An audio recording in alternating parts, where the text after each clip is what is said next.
ఏకాదశ సూత్రములు బాబా 11 ఆశ్వాసనలు. ఈరోజు ఆశ్వాసనం: నన్ను నమ్మిన వారిని నేను తప్పక రక్షించెదను.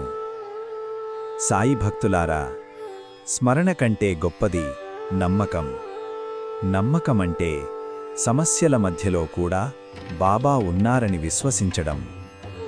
మార్గం కనిపించకపోయినా ఆయనే నడిపిస్తున్నారని నమ్మడం. భయం వచ్చినప్పుడు, మనస్సు డగమతించినప్పుడు ఒక్క మాట చాలు: బాబా ఉన్నారు. అది నిజమైన విశ్వాసం. బాబా చెప్పిన మాట: నన్ను నమ్మిన వారిని నేను తప్పక రక్షించెదను. రక్షణ అంటే సమస్యలు లేకపోవడం కాదు, సమస్యల మధ్యలో మనస్సుకు ధైర్యం కలగడం. ఈరోజు మీరు కూడా ఇలా చెప్పండి: బాబా, మీ మీద నా నమ్మకం ఎప్పటికీ తగ్గకూడదు. నమ్మకం ఉన్న చోట భయం ఉండదు.